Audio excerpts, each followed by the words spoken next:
Hace muchísimos años, la ANNERVE, el Departamento de Antigüedades, Arqueología y Orígenes de las SS, antes de que estallara la Segunda Guerra Mundial, investigó sobre estas momias españolas. Esto es lo intrigante. He aquí la momia guanche, los primitivos habitantes de las Islas Canarias. ¿Ustedes sabían que para la ANNERVE, con el férreo mandato de Himmler, las Canarias eran un pedazo de una supuesta Atlántida? ¿Y qué buscaron a los canarios que aún tenían rasgos como la piel blanquecina, ojos azules, pelo rubio? ¿Y qué destinaron a fotógrafos para ir buscando los niños concretos para generar una teoría? Esto no se ha contado mucho. Por tanto, esta noche en Cuarto Milenio es momento de conocer estas increíbles expediciones reales.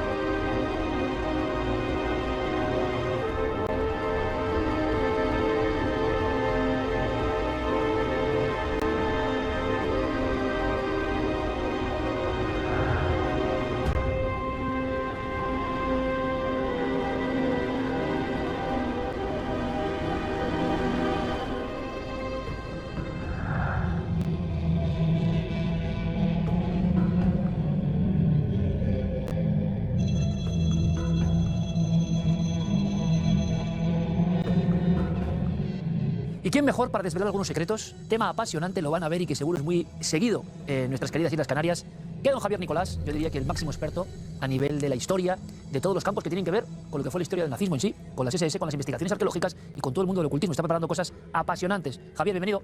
Buenas noches, bienvenido a vosotros, gracias. Bueno, ahí tienes la momia. Ahí tengo la momia. De Juan Villa, réplica perfecta. ¿Y quién podría decir? Los cráneos también están ahí. Javier, como siempre, que viene con un montón de simbología, documentos que son apasionantes. Pero claro, esto podría parecer legendario. La relación de las momias guanches con los nazis, con sus investigaciones y con la Atlántida. Efectivamente, las tres cosas, sí.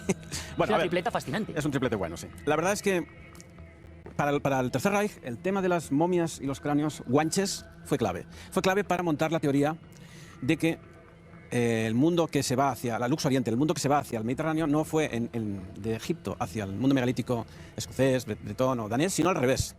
Entonces les quedaba en medio algo, y eso era las Islas Canarias que provenían de la Atlántida, ¿no? Entonces, ¿cuál es la mejor demostración? Las momias guanches y los cráneos.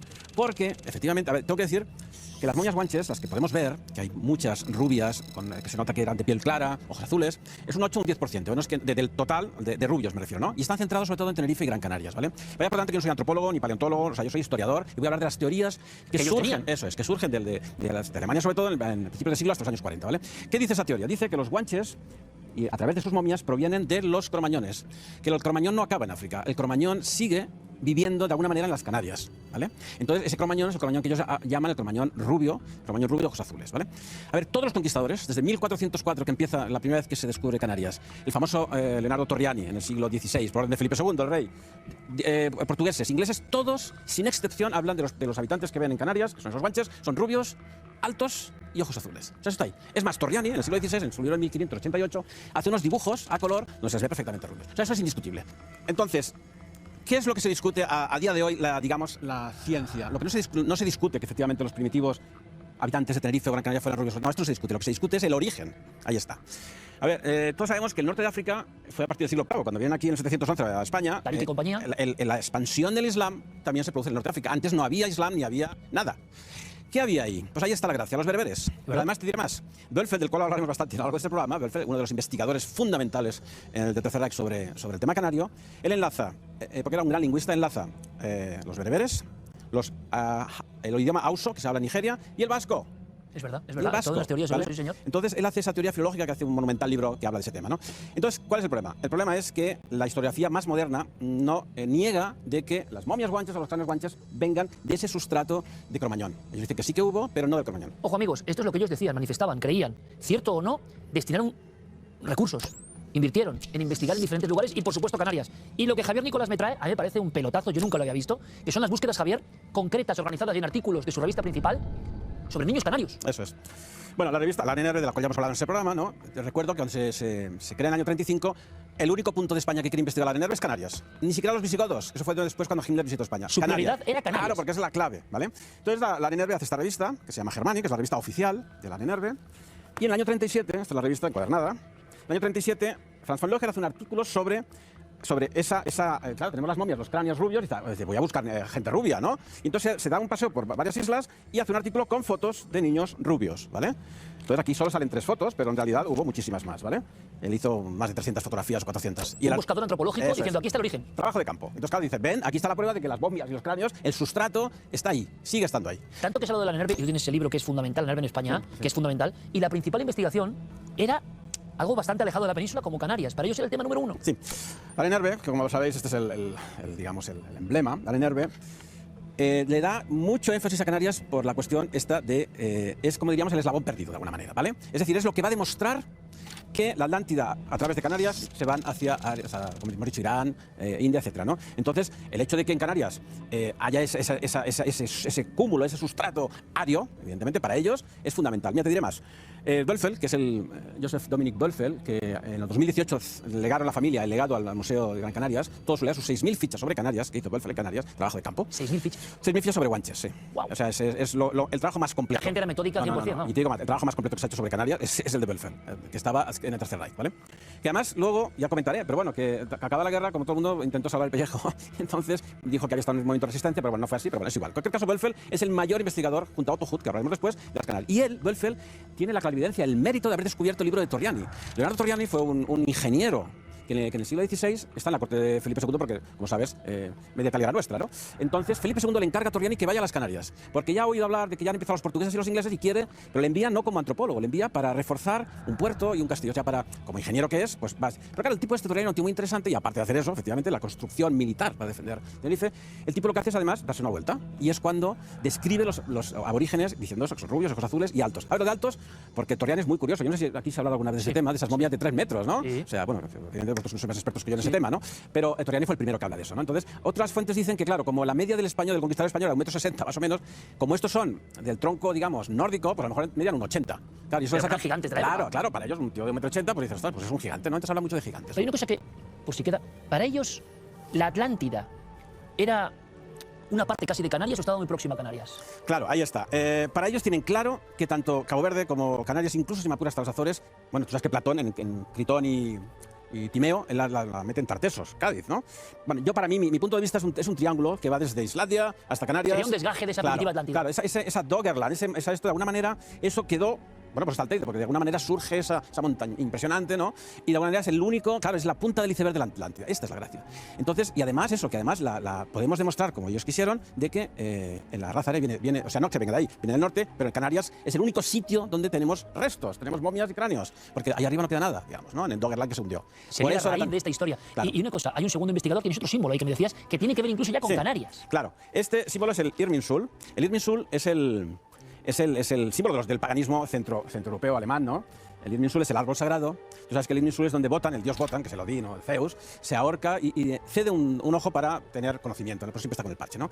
Ese árbol, el Irminsul, es lo que se llama el pilar de la tierra, como el Yggdrasil, ese árbol también de la mitología germánica, que tú sabes que el Yggdrasil, las raíces es el mundo, la tierra hueca, que es otro tema, no sé si aquí has hablado alguna de las tierras huecas. Alguna vez, pero poco. Pero Ya hablaremos. con el tema que he hecho ahora sobre la sociedad secreta, la verdad es que hay mucha información de tierras huecas, es muy interesante. Entonces, el Irminsul, Otto Huth, este investigador de la Nerve, resulta que a través de la crónica, la primera crónica de 1404, ahí dice que vieron estos exploradores un templo en una roca, un templo, sí, una cueva, que había un símbolo similar al Irminsul, o sea, era vertical, pero había un señor con una bola del mundo. Esto en Canarias, 1404. Sí. Esa bola del mundo tiene la particularidad que tiene la esvástica, la cruz gamada en la bola. Entonces tú imagínate, el jefe de la Nerve, Sievers, yo he leído mucho la correspondencia sobre el tema con Otto Huth, él lo que quiere saber dónde está esa estatua, porque supuestamente está en algún museo de Lisboa.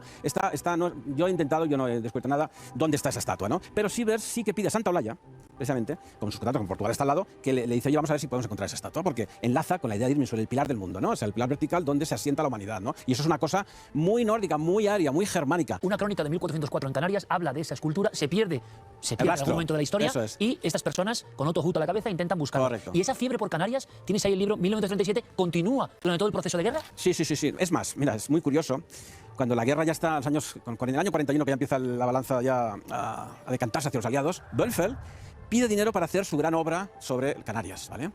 Bueno, pues la cantidad de dinero que le dio el Consejo de Investigación del Reich a Bölfel es impresionante. Porque era muy importante. Claro, que además fíjate que el libro se publicó una vez muerto él, ni siquiera en el año 65, él murió en el 63, Bölfel, y ese libro, claro, demostraba muchas cosas, como ahora hablaremos, por ejemplo, si me permites. ¿Qué es esto? Son runas guanches. Bueno, si vemos las runas... Los guanches tenían sus propias runas. Claro, ahí está. Entonces, a ver, las runas de dónde vienen, quiero decir. Ves que el enlace con el mundo nórdico es muy... Y además aquí tienes, por ejemplo, la runa Sig, es esta de aquí, aunque está de calle, pues la runa de la victoria, la runa Sig, ¿no? Que la S se la coge y la dobla, ¿no? Entonces, las runas ya existían en el mundo guanche. Entonces, ¿Estos lo sabían ellos? Claro, entonces, bueno, a ver, Otto Huth es el gran descubridor de todas estas cosas, ¿no? Y entonces Huth, por lo que me está diciendo, le da mucho dinero, pasa que la guerra en el 44 al final se acaba y no pudo completar su investigación. Pero hasta el último día él tuvo la teoría de que las Canarias es la pieza clave del indogermanismo o de los indoeuropeos. Es la pieza clave Canarias. Y vamos a ver, Javier, en toda esta historia que yo creo que en televisión es la primera que se cuenta de esta manera, la obsesión de la famosa Nerve, del grupo de búsqueda de raíces y de ocultistas y de todo lo que se han hecho películas, que Indiana Jones, y resulta que Canarias era básico. Claro, final de la guerra, todas las investigaciones, que incluso a nivel civil, ¿por qué no podrían continuar? Me imagino que censuradas por Claro. se acaba todo ahí. Ahí está el tema. Aún así, en los años 50 hay una personaje clave que se llama Ilse Schwiedetsky, una señora austriaca, que con Santa Olalla, que todavía Santa Olalla estaba bien posicionada, porque ya fue en los años 60 cuando empieza el declive que le van a por él, toda la comunidad arqueológica española. Ilse Schwiedetsky en el año 50 con Santa Olalla investiga los visigodos y los guanches. Y las teorías de Schwiedetsky son muy, muy importantes de cara al tema de los cráneos. Sí, porque ella redefine un poco la teoría esta de Bölfel y de Fischer.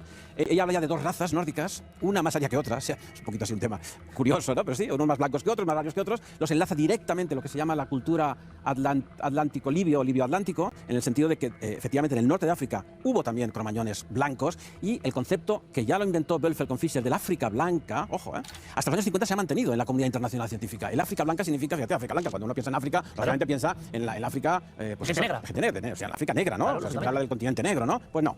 La mitad norte era blanca.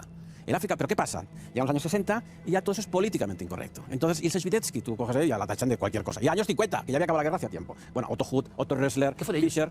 A ver, la gran ventaja de la Anne-Nerve, de la Anne-Nerve, es que la práctica totalidad de científicos, como eran tan buenos, volvieron a sus cátedras. Volvieron a sus cátedras. Prácticamente cuando no fueron todos. fichados a veces para el otro lado, que también ocurre en la historia. Esas otras, sí, por Rusia, por Estados Unidos, efectivamente. Pero sí que es verdad que la gran mayoría volvieron a sus cátedras, ¿vale? Oye, Javier, te felicito porque el Puig de Múnich, tú no dejas de escribir. No. O sea, tú eres un historiador y además con enjundia, pero Gracias. claro, pero es que son historias maravillosas, que no me extraña que luego, claro, vigilen mucho Cuarto Milenio y nos gusta para que todo el mundo retome algunos temas. Si tú lo piensas, tú ves a esta gente investigando, fotografiando a los niños de Canarias, buscando esos códigos, y dime tú qué película supera eso. No, y ninguna. eso fue realidad absoluta. Correcto, correcto. Javier, seguiremos investigando y Cuando te queráis. deseo todo el éxito con el libro que vas a sacar sobre todo el tema de, digamos, el ocultismo. Ya Sociedades secretas y ocultistas. En eso estamos. Lo contaremos. Muchas gracias. Javier, Iker, gracias, por supuesto. La búsqueda, enlazando Canarias, los guanches, las momias, en fin, ahí están. Yo a veces me pregunto, ¿qué sabrán? ¿No? ¿Qué secretos? ¿Qué bocas selladas todavía por el paso del tiempo? Pero qué bonito es investigar y darnos cuenta de estas investigaciones de campo alucinantes que ahora a usted y a mí nos sorprenden, ¿verdad? Continuamos con más cosas en Cuarto Milenio.